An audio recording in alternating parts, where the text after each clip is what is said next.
Welcome to Hotline TV. I'm Amy Walter. And I'm John Mercurio. The polls show John McCain closing in on Barack Obama, with the latest Quinnipiac poll having McCain's cutting Obama's lead from 9 points to 4.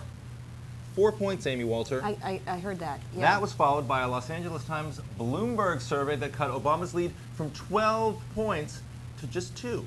Ooh. From 12 to 2. Right. What do you think this? What do you think this means? What do we think about these? What does it mean? What does it mean? Are Democrats wringing their hands as much as they already Ed are Red wringing know? their hands, and I think this is compounded by the fact that you had the last couple of weeks dominated by foreign policy, and then, as we discussed yesterday, the less than impressive performance by Obama at the Saddleback megachurch, which has gotten Democrats to be nervous, and also it reminds them of years past when they'd say we always peak too soon, our candidates peak too soon, and then by the time the fall rolls around, they end up collapsing. Right. Two things I think that are important. The first is I don't have any evidence right now that there's been significant movement other than the margins, you know, rather than movement on the margins, right? That the real, true, undecided voters, these independent voters, the people that really, you know, are going to make the difference in this campaign, are waiting. They're not paying attention right now. Exactly. They don't have to. They don't have to. They don't have to. They're paying attention. I think that's very true.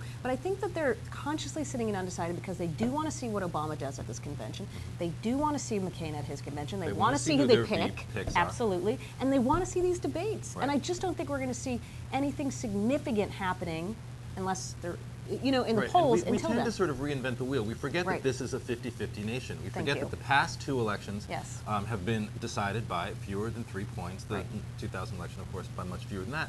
And I think that we forget that. We forget that 45% of this country on each side is going to be locked in to where they are, and it's that 10 to 12%, if my math is correct there. In the middle, that is really going to be, as you say, out there probably through At least October. Through the you know, debates. I think you're right. I think a lot of them are paying attention, but I think a lot of them aren't. I think there are many, many, many millions of people in this country who know that Obama is the nominee, who know that John McCain is the nominee, but really don't know much more than that and aren't following it and are most certainly not paying attention. Whether or not those people actually vote at all in November, I think is a big question. But remember, this is important too, that Obama now releasing some of his first negative ads in the battleground states. Let's take a look.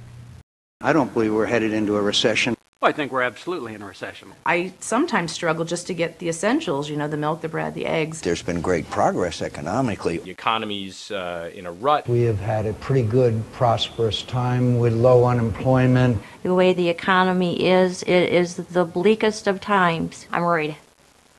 I'm really worried.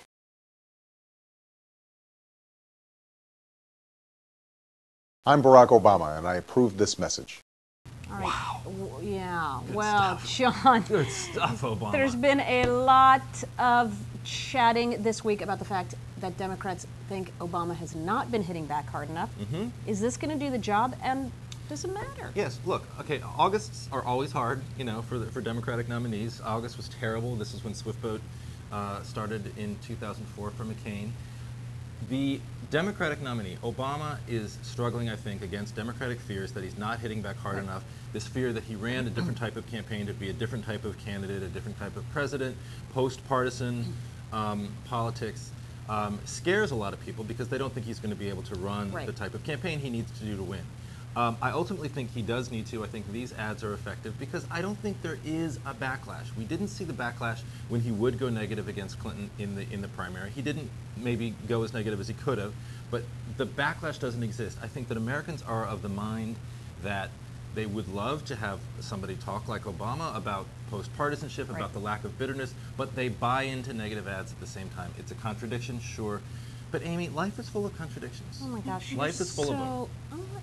You know That's what I all mean? we really needed to know, isn't it? It's a bumper sticker. That is. One quick thing I will say, Please. I agree with you, and I think it is the way in which you run these ads. If Obama is talking about the personal attacks, I don't think that works as well. Just doing these slash and burn ads, not as effective. And we're even seeing this in House and Senate races. Just throwing up the same old, not going to happen. But McCain's biggest weakness is his connection with Bush. That is something that's going to be exploited, and I do think that if he does it the right way, McCain will have troubles. Okay. Interesting. Good stuff. Good stuff on Hotline TV today. But that's all the time we've got. Until tomorrow, I'm John Mercurio. And I'm Amy Walter. We'll see you next time on Hotline TV.